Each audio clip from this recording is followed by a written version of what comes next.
Hey, I'm Kenneth Wajda. I'm a professional photographer here in Colorado. Welcome to another one of my weekly, bi-weekly Leica talks, all things Leica.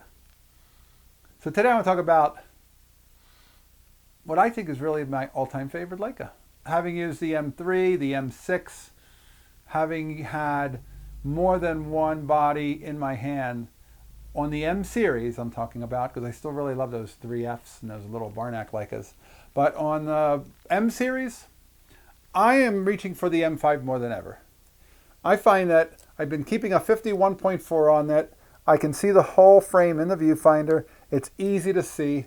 And this camera paired with a 51.4, this is like the ultimate for me of what I need. And I like a big holding, big grip camera.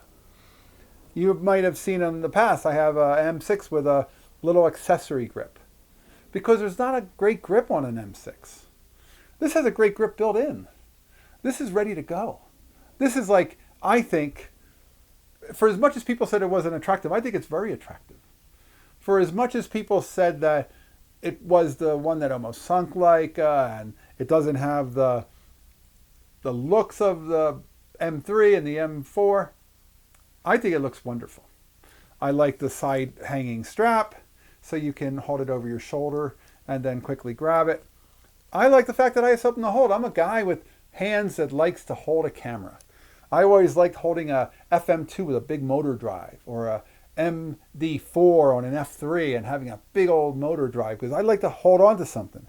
I want to hold something when I'm shooting it and keep that firmly in hand. That's what this works for. This is a good camera for that. And I've had multiple people ask me over the last couple of weeks, which is your favorite M? And I'm like, every time I get asked that, I have to think, well, which is it?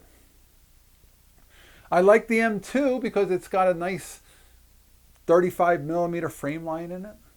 I do like that. But so does this. And I liked the feeling of this better. I like that it has a third lug. Some of them didn't, but a lot of them have 3 lugs. And you can do a horizontal carry, or you can do a vertical carry. I think that the M5 was innovative. It says I'm an independent thinker. It says I'm not just rolling with the crowd and buying M6s. I like the M5. I think I talked about this before. This was at a camera store in, I think it was in Cincinnati, and it had just come in, and I picked it up for $400. They set the price. This was years ago, so sometimes numbers have jumped up. This was probably 8 or 10 years ago. So you can find deals sometimes, and I bet the M5 goes for a little bit less than some of the other M bodies. And if you had to ask me which is my favorite, no matter how many times I reach for the M6 or the M2, whenever I reach for this is the one that I feel like is just perfect for the way I hold a camera and the way I like the feel of a camera. So it doesn't need an accessory grip like it's on that M6. It doesn't need anything. It's just ready to go. And then the fact that it has the shutter speed with the dial that extends over the front of the camera, that makes for changing the shutter speed really easy. And you can see it in the viewfinder, so you don't have to even take your eye away from the camera to change your shutter speed. I use it with Sunny 16. I've talked about before how the meter, I'm not always sure if it's quite working. Somebody said maybe it's a battery issue, and it could be.